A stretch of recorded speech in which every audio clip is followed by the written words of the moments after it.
Welcome back. So for this topic, we are going to be diving into who Tom Waldron is. So as you may know, if you've watched our previous videos, Tom and I are going to be openly discussing all sorts of controversial topics, questions, and controversial ideas in our sector. So we thought it would be good to introduce ourselves, but maybe from a different perspective, to really get under the skin of who today Tom Waldron really is. So going to be asking you a few questions, if that's all right with you, Tom. Sounds good to me. Okay, so let's dive straight in. Who is Tom Waldron? Tom Waldron is a incredibly lucky individual, to be honest. So I'm someone who genuinely for the last 12 years has absolutely loved every day of work, whether it's teaching Pilates or it's been working with you, Rach, in the education, all just learning as well, going to other countries to learn, going to London to do courses with you. Yeah, I think in terms of me, the last 12 years, I've been a very fortunate and lucky person that I feel like I've been in the right place at the right time, where my passions and strengths and interests somehow aligned into a profession. And I don't even really know what to call the profession, but I suppose I just teach movement and learn about movement. So so in that way, I'm just an incredibly lucky person. But I think beyond that or before that, so I'm a brother, I'm a son.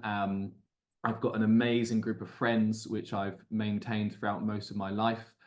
And I've just been someone I think I'm someone who really enjoys watching people be passionate or excel in whatever the thing they do is. So one of the things that most of my friends have nothing to do with the fitness industry.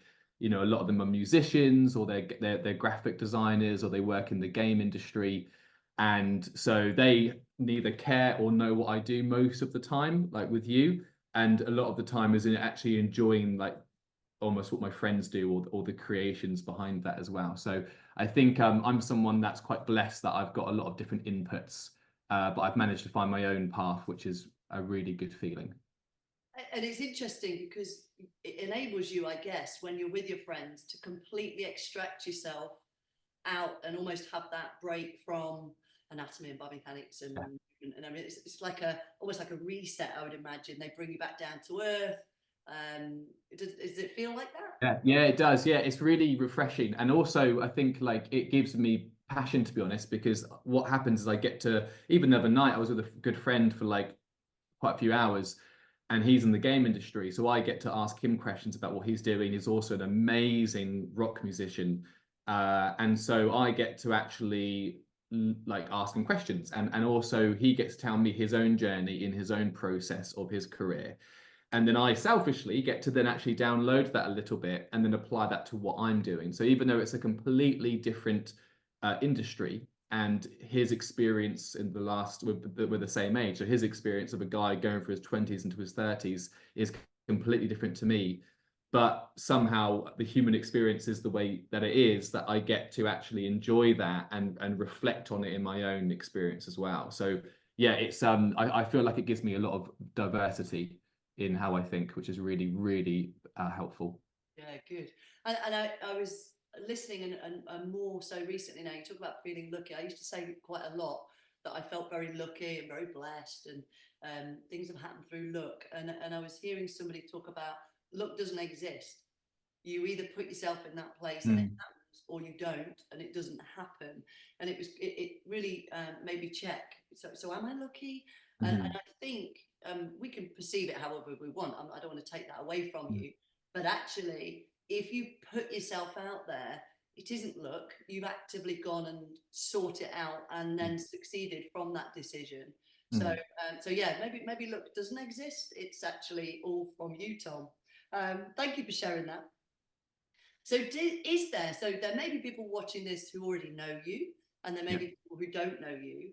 Is there an interesting fact about you that people maybe don't know? That it might be something surprising. Is there anything you'd like to share, or you don't mind sharing? I'm just thinking, I've got two things come to mind. They may not be crazy surprising. I think one thing is, so what one experience I was given when I was really young, which in hindsight really formed how I think going forward, is when I initially qualified as a personal trainer, which is I think I was 17 years old. I was lucky enough to work with this young boy at the time who was 13 called Dan. He's obviously much older now, but Dan was born with cerebral palsy, so he couldn't walk. And I was given medical clearance from his physician, but also from his family, to do some exercise with him. So I spent the next couple of years as a young guy, 2 hours a day, nearly every day, for about 2 or 3 years, working with this young boy who was a sport fanatic. Like, he knew literally everything about like American football, even though he was English. He just loved sport. But obviously he couldn't play sport in the way that he would ideally want to. He did wheelchair basketball. We even did wheelchair tennis together. So I would actually play wheelchair tennis with him, wheelchair badminton. And looking back, it was an incredibly formative time, because it was the first time in my life that I'd spent quality time with someone who was quote unquote disabled. They weren't able to just get up and go for a run, go for a walk. And I think being young, being like going on to about 18, 19, I remember having a few moments, like I'd lie in bed and I'd have this kind of realization that if at any point I can just get up and go to the toilet, or I can get a glass of water, where Dan at the time was reliant on obviously the people around him to help him with those simple tasks.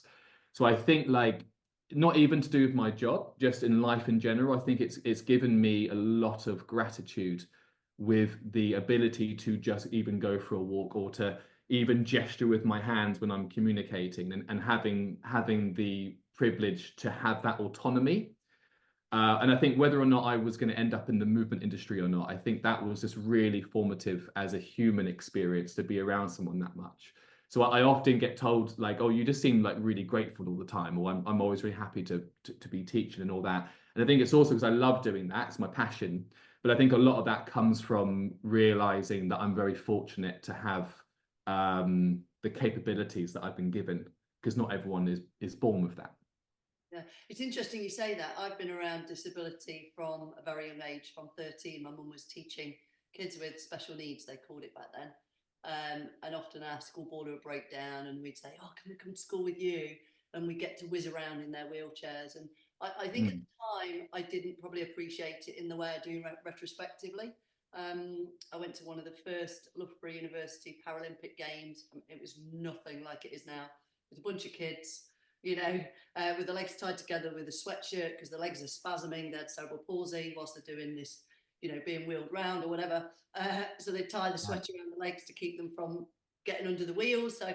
So I think inadvertently similar to you, and I did work in care actually when I got back from abroad for 10 years. So I think from the movement influence, I think it's similar to you. I feel the same. It's just quite an interesting concept. I didn't know that about you, but Yeah. it's where there's a common theme between us, isn't there? Mm. Yeah, yeah, and I think, like, the other thing I was going to say, which is, it kind of relates a little bit, is I'm a big skateboard fanatic. So my first love was skateboarding, 100%. So it was the one thing that I would, and I was never that good at it, to be honest, but it was the one thing that I legitimately would go to bed at night just honestly thinking about, like, how do I do this trick, or whereabouts in my hometown can I go and like maneuver the environment so I can do this thing. And then I'd wake up the next day like ready to go. So I think, like, and even now I still I have my skateboards on me, and I watch it online when there's a new video out from a particular skateboarder. And I think on that level, having something that I knew that I had the capacity to be passionate about something, because probably outside of that I wasn't particularly passionate or quote unquote good at anything at the time. So I think having an outlet that was physical but creative, and then also having this kind of life lesson from Dan that you're lucky to be able to do that in the first place. I think that was also, like, this is more like college years, but that was quite a special time for me to have to almost appreciate what you've got, and then actually have an outlet where you can apply that a little bit. Well, thanks for sharing that. Really Yeah. interesting. So then, I mean, you've talked about passion there, and having a passion for something. Do you have sort of a concept of when you find you're in a flow state? Is it when you're skateboarding? What puts you in your element where time doesn't exist? Yeah, when I was a kid, it was definitely skateboarding. I've got a funny story of, and this is my college years, so I was about 18. I was living at home and it was winter, so dark, like 4 p.m. it's dark, and it'd be rain all day. And there was a road in my town near the seafront where it was angled a certain way where it would only take an hour and a bit to dry. Everything else is wet. And anyone who knows anything about skateboarding, you can't skate in the rain because it will ruin the bearings. It's dangerous. You slide over too easily. So when it was end of college, I used to get on my bike, backpack, skateboard in my bag. It's like 4 p.m. By 5, it's pitch black, and I'm cycling to the seafront to go skateboarding for a couple of hours. And I'd literally just go literally up and down one road the whole time for like 3 or 4 hours, listening to like Smashing Pumpkins or Nirvana, that sort of thing. And I honestly, like, I loved it. I did it on my own, just had my headphones in. But my poor mum, she just, all she knew was Tom was leaving the house every night for hours in the dark and didn't really know what was going on. So she actually confessed to me years later that one time she followed me in the car because she wanted to find out like if I was doing drugs or if I was drinking or like, so what is he doing? And then literally she'd parked up near this road. It's a big like seafront area, so she could easily, park away from me. And she's like, oh, he's just going up and down a road on a skateboard. There's no cigarette, there's no whatever. So that's made me laugh because I think like for me, I was probably in a flow state, to be honest. It was in an angsty time as well, being that age and being able to go out and just, if I was in a bad mood, I could skateboard aggressively. If I was in a relaxed mood, I could just, be relaxed on the skateboard. So I think that was definitely my first ever example of a flow state. Definitely when I was older, and it still is now, running is one. I think runner's high is absolutely, I know you love running too, Rach, but runner's high is definitely something that I experience probably quite easily. When it's a sunny day and I've had like a coffee, I go for a run, I just feel brilliant. And if I've got like good music on and I can just do that for hours. So I think running, and then truthfully also teaching as well. So I think my first flow state when it came to work was teaching Pilates. And I remember having a room of like 12 people in the room, mostly women. And it was the first time that if I had learned something about the spine, whatever it was, or the pelvis, I'd bring it into class, like a powder or spine that I bought, and I would show them the model while they were doing an exercise on that body part.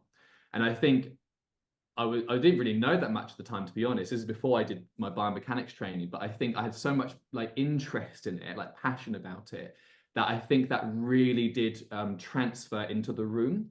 So even though they'd come there for movement and exercise, I never had anyone complain that, Tom talks too much about the hip joint when we're trying to just do a squat. I think they just enjoyed that someone was engaging with them about something and wanted to sincerely help them move better as well. So I think, and then that just exacerbated further when I got into education with you later and being in the classroom with people that had actually paid to hear about the hip joint. And it's interesting because I would much rather watch a technically poor dancer passionately move around a space than a technically advanced dancer move beautifully with no passion. And often you see on these I don't know, talent shows, they say it was the passion. And so when you're in a flow state and you're passionate like you've described in a classroom, people almost ride it with you. It sounds like they're saying, yeah, we're doing a squat and he's got this pelvis out and oh my god, I can feel his passion, and it's a very compassionate human thing, I think. So it totally makes sense, absolutely. So then moving on from that, is there anything that links to that or completely separate that you would class, like if somebody said, Tom, what's your purpose? What would you describe it as? I think my purpose at the moment, and it's been this way for a while, I think it's just communication. And what I mean by that is I was someone that so I think it's my left ear, but I had a hearing issue when I was a kid. So I missed out most of the phonemes that you learn in the first couple of years of development. So I would like call my sister, who's also called Rachel, for example, or I'd call Emma, Mema. So I just lost phonemes, and then that obviously created a stutter because if you can't hear certain sounds and then you're trying to create those sounds, you end up falling over your words. And so I think so communication for me was a big issue when I was younger. I still talk really fast now, but back then I was talking really quick because it's almost like the embarrassment of you can't pronounce something, but you still want to talk. So you'll talk really fast, so you almost run over the word. But it almost makes the whole thing more awkward because someone's just talking really quickly and you can't really understand them. So I used to get told a lot, can you repeat yourself again? And honestly, like the thing, I still get it sometimes, but to be honest, my stutter's pretty much gone. And a lot of that was going back into that Pilates studio that I used to have with my sister in Devon. And it was me learning something about the body, learning like a new word like piriformis or whatever it was, and then standing in front of a room of people and trying to succinctly explain this is what this does and this is why we're doing this exercise, and then bringing it forward from there. And I remember just waking up one day and I just was able to put together sentences and it wasn't that stuttery, or I wasn't falling over my words so easily. So I think for me, that was like a real game changer, to be honest. And going forward, like I love listening to podcasts, I just love listening to conversations. And I think a lot of what we're doing as educators is we're helping people communicate better with themselves. Sometimes when you learn more about the body, that updates your own like body schema, and that can give you a better sense of your own self in space. But then I think it's also how do you communicate to clients better who might really need your help. So I feel like at the moment my purpose is just trying to communicate better with myself, but then hopefully with other people too. Well, I think you are extremely illiterate, and I think it might be surprising for some people who do know you, who've listened to you a lot, to hear that you had that hearing issue and the stutter. When I listen to you now, I envy your word smithery, because you're extremely illiterate, very nice lilting, and certainly not too fast. So that was a surprise for me. But yes, great. Thank you for sharing that. So just a last question. Is there a sort of a perfect day for you? Could you describe a perfect day? Yeah, I think I'm gonna give two with work and non-work. I think with work, um, it's really cool to be in a different country sometimes. It doesn't matter where it is. It's like a little adventure for me to be somewhere different. So I think getting up early, going to the gym, doing like a good session, having some food, and then just kind of knowing what I'm going to be teaching that day to a new audience, and sharing that, and honestly just creating an environment where it's not hierarchical in the sense of I'm the guru, I'm going to come in, you've got to listen to me, but just sharing like the joy of what we do with other people, and then giving them the space to then interpret that how they want to. And then again, like coming home, to be honest, I'm probably quite a big introvert. I've been told that I'm a loud introvert. So probably I come across extroverted, but I then love to go home and just mellow out, like maybe go for a walk, go for some dinner, and just enjoy wherever I am. So I think that would be like a perfect work day. And then in terms of like non-work, I think it's probably similar. Like get up early and go to the gym or go for a run. Just something. I think for me, my day's always better when I've done something physical. It just lowers anxiety. It makes me a bit more patient.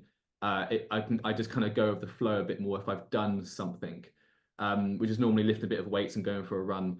And then probably a perfect day that's not to do with work is seeing my family, to be honest. I've got two beautiful sisters. They've got nieces and nephews.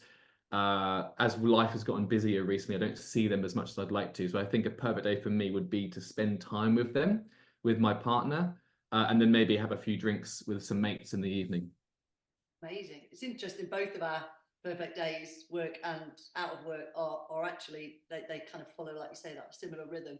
Thanks so Yeah. much for sharing all of that, Tom. I found that really interesting as well. So hopefully the people watching did. And so again, the reason we're introducing ourselves in these short videos is to initiate exposure for these online chats and discussions that Tom are going to have around interesting topics, controversial topics. So if anybody out there has any questions for Tom or myself, you can put comments down below, and certainly initiate any controversial questions. We love those to come in.